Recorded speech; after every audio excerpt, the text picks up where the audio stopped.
maanta waxay noo ahayd maalintii saddexaad oo aan shaqaynayno.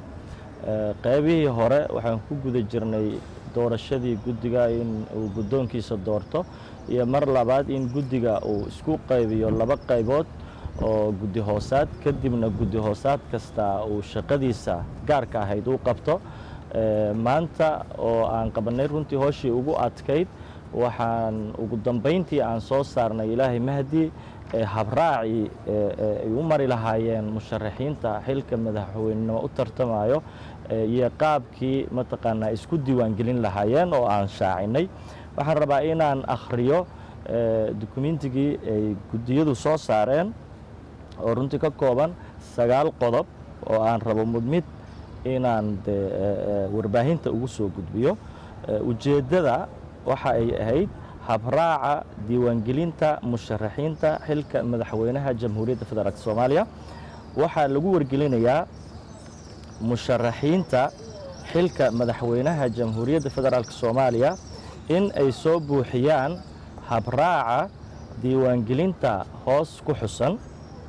1 warqadda ugu horeyso ee laga rabo waxay tahay ID card ama baasboor. 2 warqadda codsiga musharaxnimo. qofka musharaxa ah ee noo imaanaya marka ugu horeysa waxaan ka rabnaa warqad ay ku caddahay musharaxnimadiisa inuu noo keeno. qodobka 3aad warqadda soo jeedinta musharaxa. musharaxa waxaa laga rabaa 20 xildhibaan in ay soo jeediyaan inuu u qalmo xilka madaxweynaha jamhuuriyadda federaalk soomaaliya ama guud ahaan wadarta xildhibaanada aqalka sare ama senatarada aqalka sare ee laga soo doorto hal gobol inay soo jeediyaan.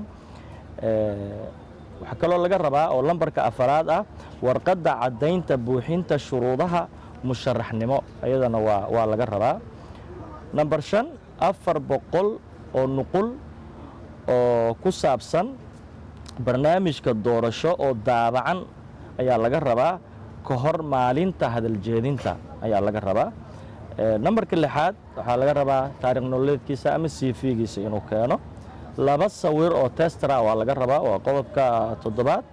waxaa laga rabaa warqad caddaynta lacag qabashada, lacagtii uu ku soo shubay bangiga dhexe ama accountka bangiga dhexe uu ku shubay, warqaddaas ayaa laga rabaa inuu guddiga u keeno. 9 warqadda aqbalaadda iyo u hoggaansamidda habraaca iyo natiijada doorashada. warqaddan waxay taallaa xafiiska guddiga diiwaangelinta ayay taallaa. qofka musharaxa ah waxaa laga rabaa inuu warqaddaas uu saxiixo. haddaba musharaxiinta xilka madaxweynaha jamhuuriyadda waxaa lagu wargelinayaa in ay soo dhammaystiraan dhammaan shuruudaha kor ku xusan si loo guddoonsiiyo shahaadada musharaxnimo. intaan waa habraacii uu mari lahaa qofka murashaxa u ah jagada madaxweynaha jamhuuriyadda federaalk soomaaliya.